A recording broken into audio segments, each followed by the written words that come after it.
Hello everybody and welcome back to Red Eagle Politics. Make sure you guys like this video down below and subscribe to the channel if you are new.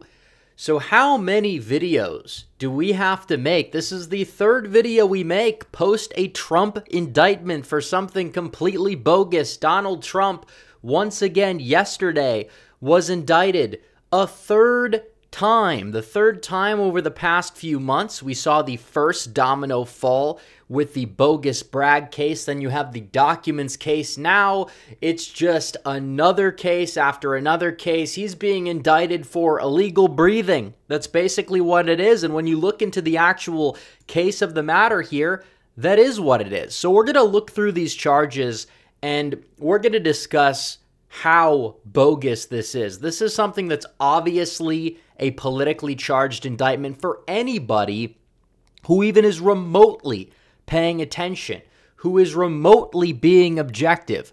They can see through this. Jack Smith, this clown loser who's a part of the Justice Department, has announced that a grand jury has indicted Trump. Now, what are they indicting him this time for? Oh, they're going back. They're going through the Rolodex, guys. They're going back to the 1-6 and the post-election fallout from 2020, which is something that Donald Trump was cleared on in an impeachment trial in front of the Senate because it was obvious bogusness. What did Donald Trump do?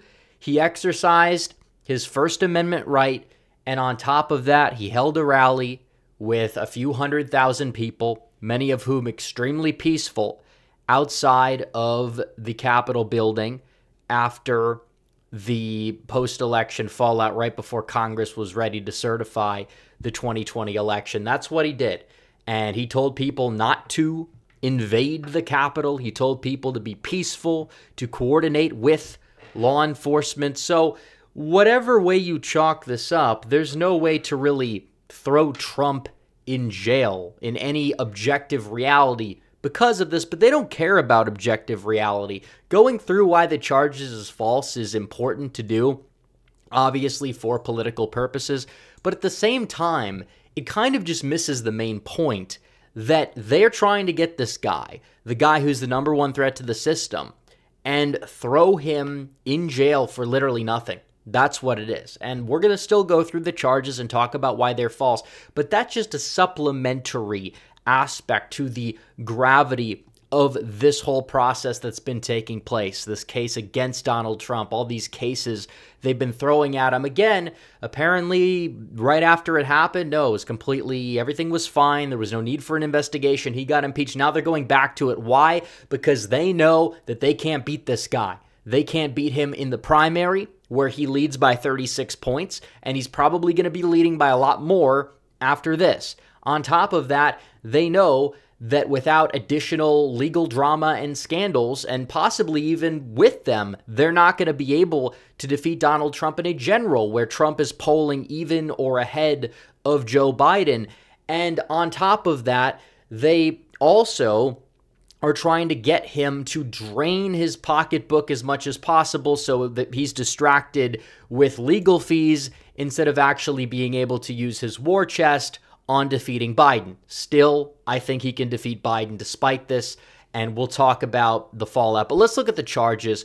One is to defraud the U.S. What does that even mean? To obstruct an official proceeding, which never was obstructed.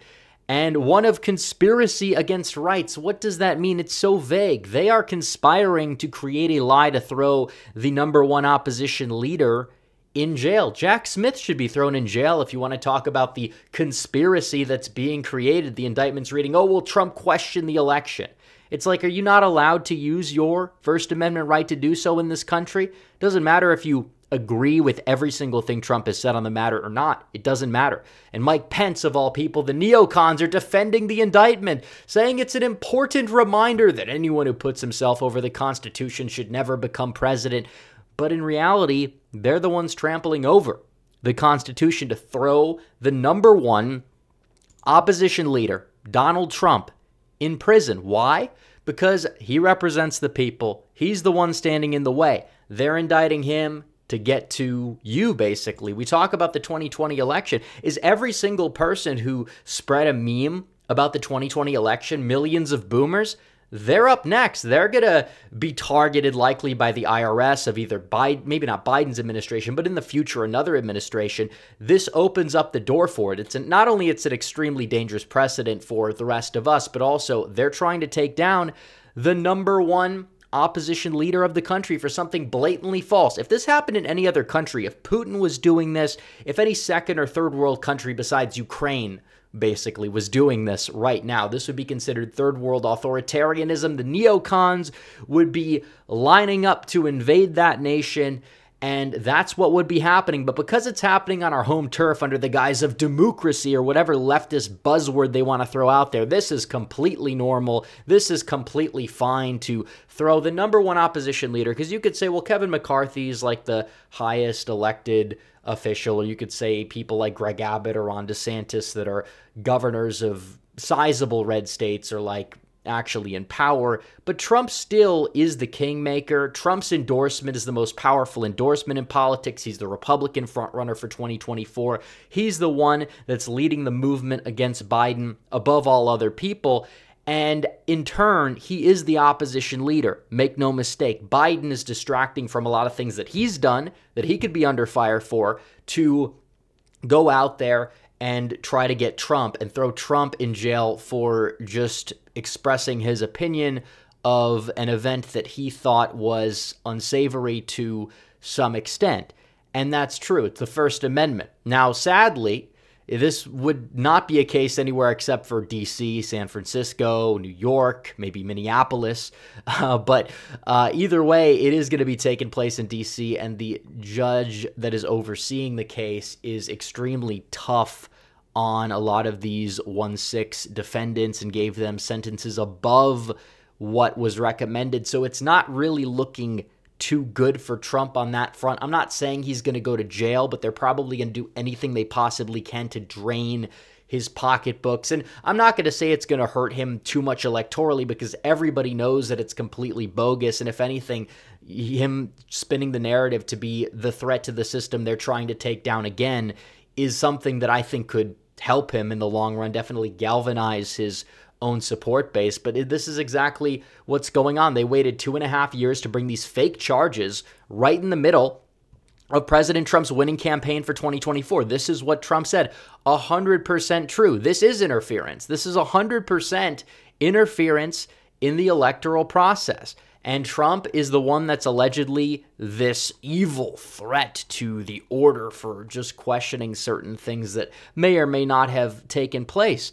It's crazy. It's absolutely insane. You have the neocons like Mike Pence throwing his former boss under the bus, saying, oh, well, Trump's the real problem. He may be innocent until proven guilty, but this is an important indictment. It's an important reminder. And it's like, no, it's not. This indictment is bogus. Everybody can see that has half of a brain, but these establishment politicians, Pence, and even Ron DeSantis gives a half-assed statement once again about the indictment, doesn't exactly condemn the specifics of it, gives a politically calculated answer that pleases the donor class that he is in the process of selling himself out to get 15% at most against Donald Trump at a primary. It's extremely sad. It's extremely unfortunate, but you look at what these charges are, they're all nonsense. Anybody that's egging them on, especially the people on the right, are all engaging in the promotion of nonsense. And in terms of the right, what are we doing? Are we going after these people? They're going after us. It's not going to stop with Donald Trump.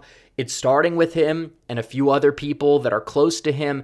This is going to be a domino effect. They're going to come for a lot of people in the audience at this rate. If they keep going, they're coming for me. They're coming for you. They're coming for all of you because they're twisting the law. It doesn't really even matter what is considered constitutional or what the law is at this point. It really doesn't. So what do?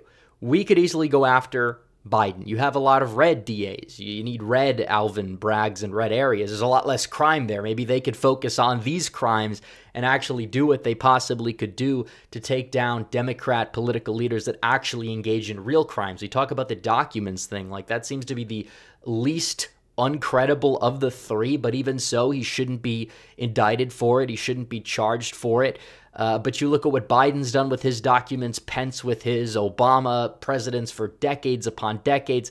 Nobody's ever really gotten charged for this case for a reason. And then you see these bogus cases like the first indictment pass the statute of limitations for something that you look at people like the Clintons abused at greater length with the Steele dossier in 2016, and you look at what happened with Kerry in 2004. It's insanity what goes on there.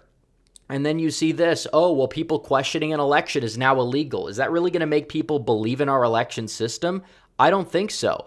And on top of that, is anybody who questioned the 2016 election going to go to prison for dangerous conspiracies? Because you look at that, it's like, okay, the media pushed the narrative that Russia colluded with Trump, and that ended up getting completely debunked. It was insane, and now Democrats are even too ashamed to admit that. Or what about the people that objected in Congress to the 2004 election in Ohio? There were like 23 people there that did that. Are they going to go to prison? No, this is not about anything to do with Trump breaking the law. They just hate Trump. They want him gone, and they want his movement gone. It's not just Donald Trump. He's going to have to retire from politics one day. If he wins, which he still very may well, and arguably, if maybe he'll come out on top. We're praying that he'll be the man of orange 47th, the 47th president and the 45th. But on top of that, it's going to come to the fact where he's not going to be that leader anymore. There are going to be people after Trump. Maybe they're not going to be, with the same personality, but they're going to have the same vision, the same goal, the same authentically conservative, nationalist, populist leaders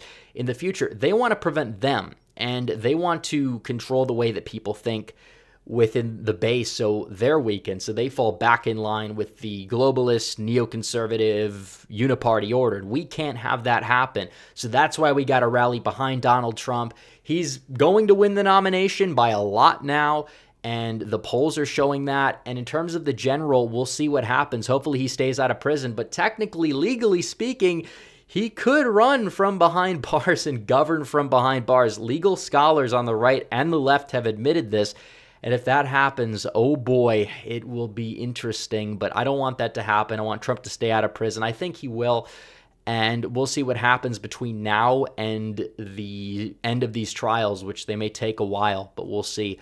We'll also see any more indictments coming for obvious bogusness that's not even illegal, because I'm sure that we have not seen the last of the indictments. And the more they talk about them, the less they stick, and the more Trump can focus on other issues and go out there and defeat Joe Biden in November of 2024. So anyways, guys, thanks for watching this video. Like this video down below, comment down below, subscribe to the channel, hit the bell for notifications so you never miss another video. Follow me on social media. The links are all in the description down below. As always, guys, thanks for watching. Red Eagle, out.